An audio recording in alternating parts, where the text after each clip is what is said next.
Welcome back to Baby Elias's stories. We now return to White Fang by Jack London. Part 3, Chapter 1, The Makers of Fire. The cub came upon it suddenly. It was his own fault. He had been careless. He had left the cave and run down to the stream to drink. It might have been that he took no notice because he was heavy with sleep. He had been out all night on the meat trail and had but just then awakened, and his carelessness might have been due to the familiarity of the trail to the pool. He had traveled it often, and nothing had ever happened on it. He went down past the blasted pine, crossed the open space, and trotted in amongst the trees. Then, at the same instant, he saw and smelt before him, sitting silently on their haunches, were 5 live things, the like of which he had never seen before. It was his first glimpse of mankind. But at the sight of him, the 5 men did not spring to their feet, nor show their teeth or snarl. They did not move, they but sat there, silent and ominous. Nor did the cub move. Every instinct of his nature would have impelled him to dash wildly away, had there not suddenly and for the first time arisen in him another and counter instinct. A great awe descended upon him. He was beaten down to movelessness by an overwhelming sense of his own weakness and littleness. Here was mastery and power, something far and away beyond him. The cub had never seen man, yet the instinct concerning man was his. In dim ways he recognized in man the animal that had fought itself to primacy over the other animals of the wild. Not alone out of his own eyes, but out of the eyes of all his ancestors, was the cub now looking upon man. Out of eyes that had circled in the darkness around countless winter campfires, that had peered from safe distances, and from the hearts of thickets at the strange 2-legged animal that was lord over living things. The spell of the cub's heritage was upon him, the fear and the respect born of the centuries of struggle and the accumulated experience of the generations. The heritage was too compelling for a wolf that was only a cub. He had been full grown. Had he been full grown, he would have run away. As it was, he cowered down in a paralysis of fear, already half preferring the submission that his kind had preferred from the first time a wolf came in to sit by a man's fire and be made warm. One of the Indians arose and walked over to him and stooped above him. The cub cowered closer to the ground. It was the unknown, objectified at last, in concrete flesh and blood. Bending over him and reaching down to seize hold of him, his hair bristled involuntarily. His lips writhed back, and his little fangs were bared. The hand, poised like doom above him, hesitated, and the man spoke, laughing. Wabam, wabiska, ip, pita. Look, the white fangs. The other Indians laughed loudly and urged the man to pick up the cub.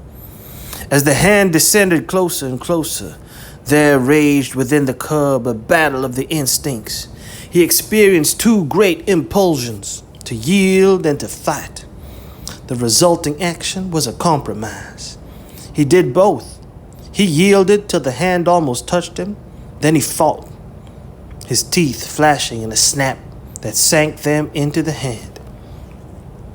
The next moment, he received a clout alongside the head that knocked him over on his side. Then all the fight fled out of him. His puppyhood and the instinct of submission took charge of him. He sat up on his haunches and ki-yeed. But the man whose hand he had bitten was angry. The cub received a clout on the other side of his head, whereupon he sat up and ki-yeed louder than ever. The 4 Indians laughed more loudly, while even the man who had been bitten began to laugh. They surrounded the cub and laughed at him, while he wailed out his terror and his hurt. In the midst of it, he heard something. The Indians heard it too, but the cub knew what it was, and with a last, long wail that had in it more of a triumph than grief, he ceased his noise and waited for the coming of his mother. For his ferocious and indomitable mother, who fought and killed all things, was never afraid. She was snarling as she ran. She heard the cry of her cub and was dashing to save him. She bounded in amongst them, her anxious and militant motherhood making her anything but a pretty sight. But to the cub, the spectacle of a protective rage was pleasing. He uttered a glad little cry and bounded to meet her, while the man animals went back hastily several steps. The she-wolf stood over against her cub, facing the man with bristling hair, a snarl rumbling deep in her throat. Her face was distorted and malignant with menace, even the bridge of the nose wrinkling from the tip to eyes, so prodigious was her snarl. Then it was that a cry went up from one of the men. "Kitche!" was what he uttered. It was an exclamation of surprise. The cub felt his mother wilting at the sound. "Kitche!" the man cried again, this time with sharpness and authority.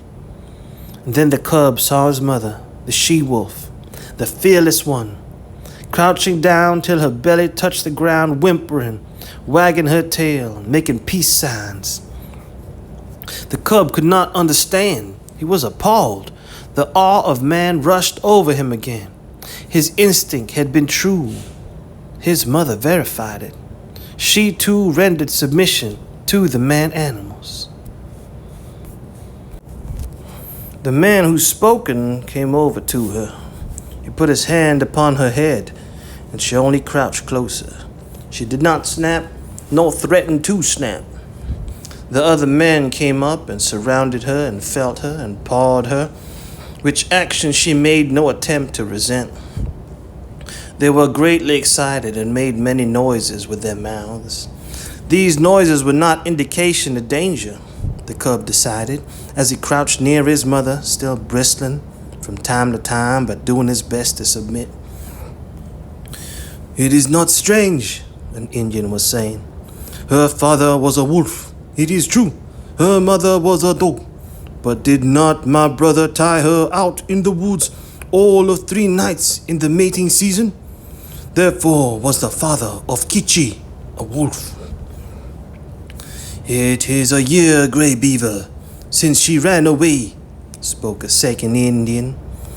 "It's not so strange. It is not strange, Salmon Tongue," Grey Beaver answered. "It was the time of the famine, and there was no meat for the dogs." "She has lived with the wolves," said a third Indian. "So it would seem, 3 Eagles," Grey Beaver answered, laying his hand on the cub. "And this be the sign of it." The cub snarled a little at the touch of the hand, and the hand flew back to administer a clout, whereupon the cub covered its fangs and sank down submissively, while the hand, returning, rubbed behind his ears, and up and down his back. "This be the sign of it," Grey Beaver went on. "It is plain that his mother is Kitche, but this father was a wolf. Wherefore is there in him little dog and much wolf? His fangs be white, and White Fang shall be his name. I have spoken, he is my dog, for was not Kitche my brother's dog, and is not my brother dead?" The cub, who had thus received a name in the world, lay and watched. For a time the man animals continued to make their mouth noises. Then Grey Beaver took a knife from a sheath that hung around his neck, and went into the thicket and cut a stick. White Fang watched him.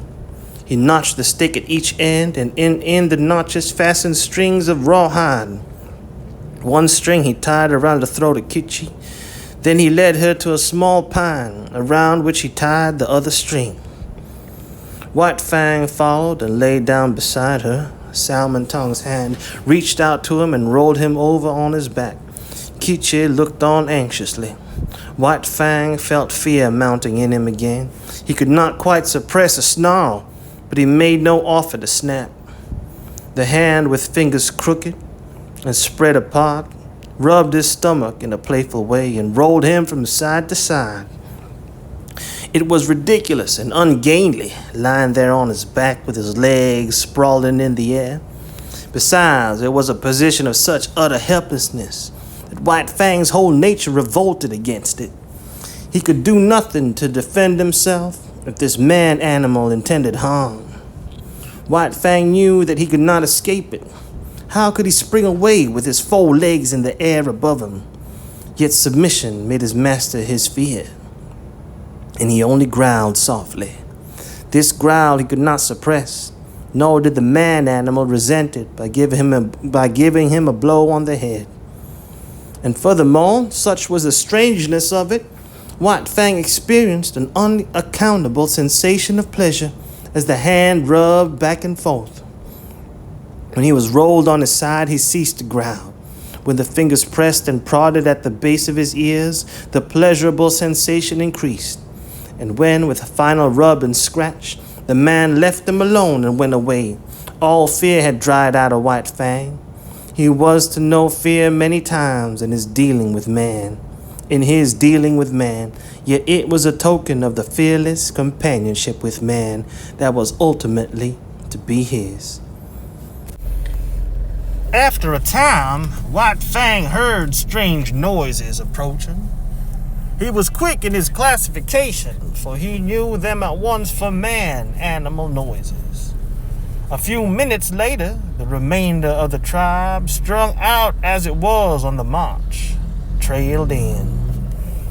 There were more men and many women and children, 40 souls of them, and all heavily burdened with camp equipage and outfit. Also, there were many dogs, and these, with the exception of the part-grown puppies, were likewise burdened with camp outfit. On their backs and bags that fastened tightly around underneath, the dogs carried from 20 to 30 pounds of weight. White Fang had never seen dogs before, but at sight of them he felt that they were his own kind, only somehow different. But they displayed little difference from the wolf when they discovered the cub and his mother. There was a rush. White Fang bristled and snarled and snapped in the face of the open-mouthed, oncoming wave of dogs and went down and under them. Feeling the sharp slash of teeth in his body, himself biting and tearing at the legs and bellies above him, there was a great uproar. He could hear the snarl of Kitchi as she fought for him, and he could hear the cries of the man-animals, the sound of clubs striking upon bodies, and the yelps of pain from the dogs so struck. Only a few seconds elapsed before he was on his feet again. He could now see the man-animals driving back the dogs with clubs and stones, defending him, saving him from the savage teeth of his own kind, of his kind, that somehow was not his kind.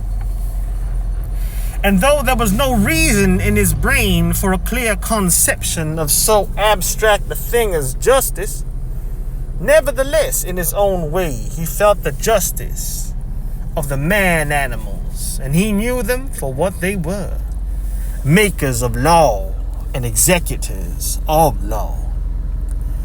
Also, he appreciated the power with which they administered the law, unlike any animals he had ever encountered. They did not bite nor claw. They enforced their life strength with the power of dead things. Dead things did their bidding. Thus, sticks and stones directed by these strange creatures leaped through the air like living things, inflicting grievous hurts upon the dogs. To his mind, this power was unusual, power inconceivable and beyond the natural, power that was godlike. White Fang, in the very nature of him, could never know anything about gods. At the best, he could know only things that were beyond knowing. But the wonder and awe that he had of these man-animals in ways resembled what would be the wonder and awe of man at sight of some celestial creature on a mountain-top, hurling thunderbolts from either hand at an astonished world. The last dog had been driven back. The hubbub died down, and White Fang licked his hurts and meditated upon this. His first taste of pack cruelty and his introduction to the pack. He had never dreamed that his own kind consisted of more than one eye, his mother, and himself. They had constituted a kind apart, and here, abruptly, he had discovered many more creatures apparently of his own kind. And there was a subconscious resentment that these, his kind, at first sight had pitched upon him and tried to destroy him. In the same way he resented his mother being tied with a stick. Even though it was done by the superior man-animals, it savored of the trap of bondage. Yet of the trap and of bondage he knew nothing. Freedom to roam and run and lie down at will had been his heritage. And here it was being infringed upon. His mother's movements were restricted to the length of a stick. And by the length of that same stick was he restricted. For he had not yet got beyond the need of his mother's side. He did not like it, nor did he like it when the man-animals arose and went on with their march. For a tiny man-animal took the other end of the stick and led Kitchi captive behind him. And behind Kitchi followed White Fang, greatly perturbed and worried by this new adventure he had entered upon. They went down the valley of the stream far beyond White Fang's widest ranging until they came to the end of the valley where the stream ran into the Mackenzie River. Here, where canoes were cached on poles high in the air, and where stood fish racks for the drying of fish, camp was made, and White Fang looked on with wondering eyes. Superiority of these man-animals increased with every movement. There was their mastery over all these sharp fanged dogs. It breathed of power. But greater than that, to the wolf cub was their mastery over things not alive. Their capacity to communicate motion to unmoving things, their capacity to change the very face of the world. It was this last that especially affected him. The elevation of frames of poles caught his eye. Yet this in itself was not so remarkable, being done by the same creatures that flung sticks and stones to great distances. But when the frames of poles were made into teepees and being covered with cloth and skins, White Fang was astounded. It was the colossal bulk of them that impressed him. They arose around him on every side like some monstrous, quick-growing form of life. They occupied nearly the whole circumference of his field of vision. He was afraid of them. They loomed ominously above him, and when the breeze stirred them into huge movements, he cowered down in fear, keeping his eyes warily upon them, and prepared to spring away if they attempted to precipitate themselves upon him. But in a short while, this fear of his, of the teepees, passed away. He saw the women and children passing in and out of them without harm. And he saw the dogs trying often to get into them and being driven away with sharp words and flying stones. After a time, he left Kichi's side and crawled cautiously toward the wall of the nearest teepee. It was the curiosity of growth that urged him on, the necessity of learning and living and doing that brings experience. The last few inches to the wall of the teepee were crawled with painful slowness and precaution.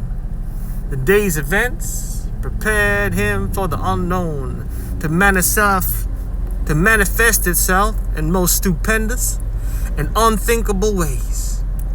At last his nose touched the canvas. He waited. Nothing happened. Then he smelled the strange fabric, saturated with the man smell. He closed on the canvas with his teeth and gave a gentle tug. Nothing happened. Though the adjacent portions of the teepee moved, he tugged harder. There was a greater movement. It was delightful. He tugged still harder and repeatedly until the whole teepee was in motion. Then the sharp cry of a squaw inside sent him scampering back to Kichi. But after that, he was afraid no more of the looming bulks of the teepees. A moment later, he was straying away again from his mother. Her stick was tied to a peg in the ground and she could not follow him. A part-grown puppy, somewhat larger and older than he, came toward him slowly with ostentatious and belligerent importance. The puppy's name, as White Fang was afterward to hear him called, was Lip Lip. He had had experience in puppy fights and was already something of a bully. Lip Lip was White Fang's own kind, and being only a puppy did not seem dangerous. So White Fang prepared to meet him in a friendly spirit. But when the stranger's walk became stiff-legged and his lips lifted clear of his teeth, White Fang stiffened too and answered with lifted lips. They half circled about each other. Tentatively, snarling and bristling. This lasted several minutes, and White Fang was beginning to enjoy it as a sort of game. But suddenly, with remarkable swiftness, Lip Lip leaped in, delivering a slashing snap, and leaped away again.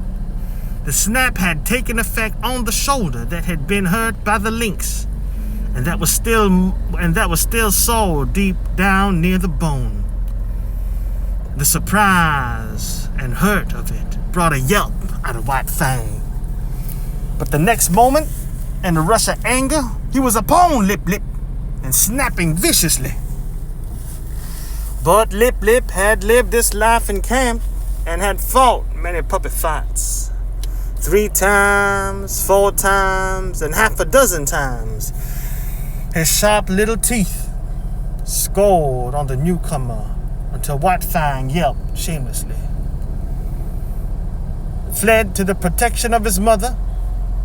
It was the first time of many fights he was to have with Lip Lip, for they were enemies from the start, born so, with natures destined perpetually to clash.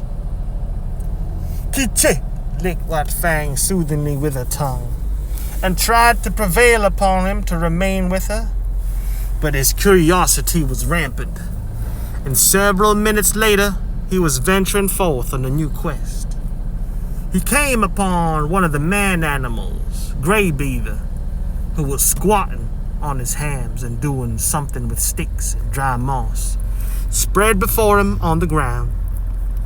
White Fang came near to him and watched. Gray Beaver made mouth noises, which White Fang interpreted as not hostile, so he came still nearer. Women and children were carrying more sticks and branches to Gray Beaver, It was evidently an affair of movement. It was evidently an affair of moment.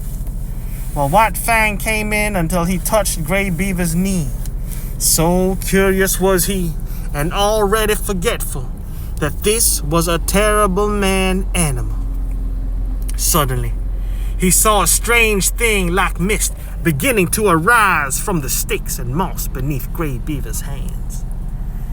Then among the sticks themselves appeared a live thing, twisting and turning, of a color like the color of the sun in the sky. White Fang knew nothing about fire. It drew him as the light in the mouth of the cave had drawn him in his early puppyhood. He crawled the several steps toward the flame. He heard Graybeard chuckle above him. And he knew the sound was not hostile. Then his nose touched the flame, and at the same instant his little tongue went out to it. For a moment he was paralyzed. The unknown, lurking in the midst of the sticks and moss, was savagely clutching him by the nose. He scrambled backward, bursting out in an astonishing explosion of ki-yees. At the sound, Kiche leaped snarling to the end of a snake, at the end of her stick, and there raged terribly because she could not come to his aid. But Gray Beaver laughed loudly and slapped his thighs and told the happening to all the rest of the camp, till everybody was laughing uproariously. But White Fang sat on his haunches and ki-yeed, a forlorn and pitiable little figure in the midst of the man-animals. It was the worst hurt he had ever known.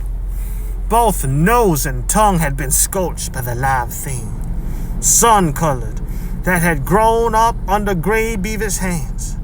He cried and cried interminably, and every fresh wail was greeted by bursts of laughter on the part of the man-animals. Hee-haw, hee-haw. He tried to soothe his nose with his tongue, but the tongue was burnt too, and the two hurts coming together produced greater hurt, whereupon he cried more hopelessly and helplessly than ever. And the shame came to him. He knew laughter and the meaning of it. It is not given to us to know how some animals know laughter and know when they are being laughed at, but it was this same way that White Fang knew it, and he felt shame that the man-animals should be laughing at him. He turned and fled away, not from the hurt of the fire, but from the laughter that sank even deeper and hurt from the spirit of him. And hurt in the spirit of him. And he fled to Kichi, raging at the end of a stick, like an animal gone mad. To Kichi, the one creature in the world who was not laughing at him. Twilight drew down and night came on, and White Fang lay by his mother's side. His nose and tongue still hurt, but he was perplexed by greater trouble. He was homesick. He felt a vacancy in him, a need for the rush, for the hush and quietude of the streams and the cave in the cliff. Life had become too populous. There were so many kind of man-animals, men, women, and children, all making noises and irritations. And there were the dogs, ever squabbling and bickering, bursting into uproars and creating confusions. The restful loneliness of the only life he had known was gone. Here the very air was palpitant with life. It hummed and buzzed unceasingly, continually changing its intensity and abruptly variant in pitch. It impinged on his nerves and senses, made him nervous and restless, and worried him with a perpetual imminence of happening. He watched the man-animals coming and going and moving about the camp, in fashion distantly resembling the way men look upon the gods they create. So looked White Fang upon the man-animals before him. They were superior creatures of a variety of God. They were superior creatures of a variety gods. To his dim comprehension, they were as much wonder workers as gods are to men. They were creatures of mastery, possessing all manner of unknown and possible potencies, overlords of the alive and the not alive, making obey that which moved, imparting movement to that which did not move, and making life, sun-colored and biting life, to grow out of dead moss and wood. They were fire makers. They were